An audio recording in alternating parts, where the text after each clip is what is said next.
नमस्कार, आप देख रहे हैं जगदूत राष्ट्रीय हिंदी समाचार पत्रकार चैनल जगदूत न्यूज में आपका स्वागत है। देखिए पत्रकार नगर खगड़िया से राकेश कुमार की जो रिपोर्ट। मामला हुआ उस संबंध में सर क्या कहेंगे, क्योंकि आप लोक गायिका अक्षरा सिंह के अधिवक्ता रहे हैं, अब उनके मामले को आप देख रहे हैं, इसको किस तरह देख रहे हैं? मैं सिने स्टार अक्षरा सिंह जी का मामले देखते रहे और आज भी देख रहा हूँ। मेरा व्यक्तिगत अनुभव है कि एक महिला को कलाकार होना क्या गुनाह है? क्या पुरुष प्रधान देश में महिलाएं राज नहीं कर सकती हैं? तो अक्षरा सिंह को टारगेट कर बहुत सारे कलाकार अपनी दुकानदारी कर रहे हैं। अगर उनके नाम लेने से उनकी दुकानदारी चल जाती हो तो यह अतिशयोक्ति नहीं है। मैं यह कहना चाहूंगा कि जो मामले के समय आपने कहा, वह मामला सिर्फ उस कंप्लेनेंट का अपना वजूद को कायम करने के लिए अक्षरा सिंह के सम्मान के साथ खेला गया।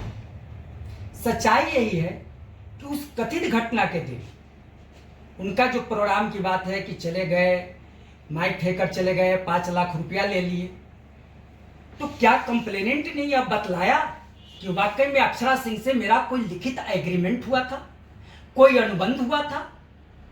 ऐसा कोई अनुबंध नहीं था। एज ए गेस्ट आर्टिस्ट उन्होंने शरीक किया उस प्रोग्राम में, आधे घंटे तक जो उनकी भूमिका थी अदा करी और फिर वापस चली।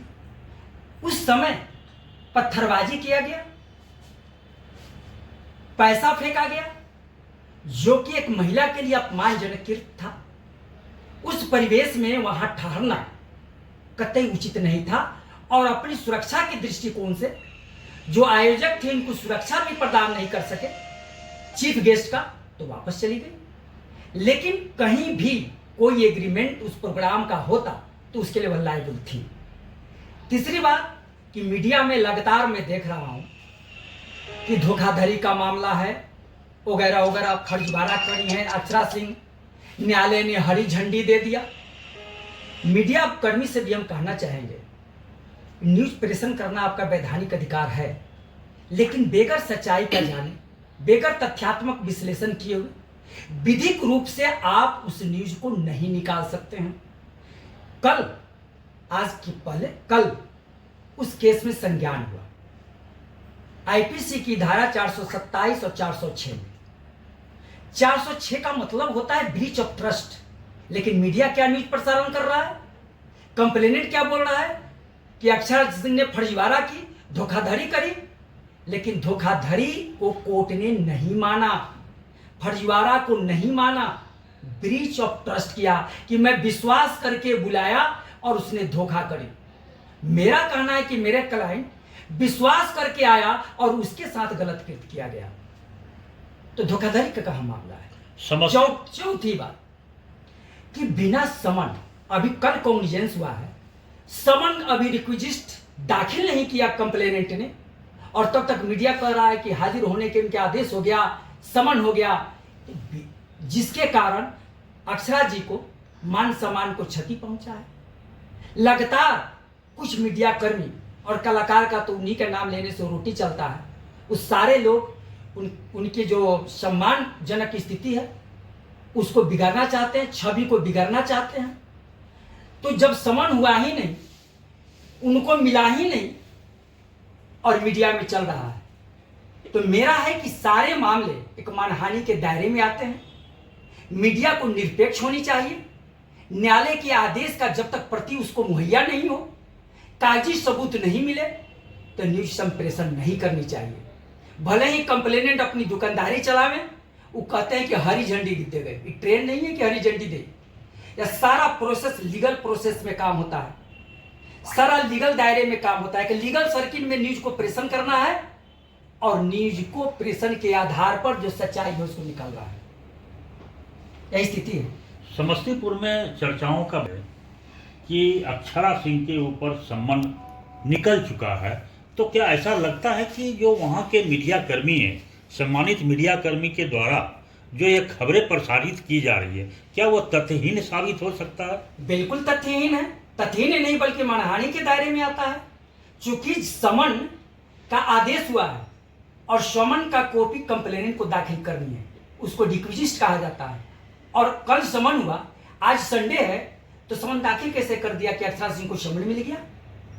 तो न्यायालय की प्रक्रिया को इस तरह से विश्लेषण कर मीडिया ट्रायल करना या कतई जनक लीगली सही नहीं है, जो मानहानि के दायरे में आता है और मानहानि का केस दायर करे। तब तो ऐसा लगता है कि जो मीडिया कर्मी वहाँ के जो खबरें प्रसारित कर रहे हैं वो बगैर सबूत वो अपनी खबर चला रहे हैं। बिल्कुल। तो क्या लगता है कि ऐसी स्थिति में हाँ। वैसे मीडिया कर्मी के ऊपर किस तरह का कानूनी कार्रवाई किया जा सकता है? क्या करेंगे? बिल्कुल मानहानि के दायरे में आता है और इनके न्यूज संप्रेषण से अक्षरा जी के छवि को धक्का पहुंचा है और लगातार उनके खिलाफ दुष्प्रचार होते रहा है, तो उन पर मानहानि का केस करेंगे।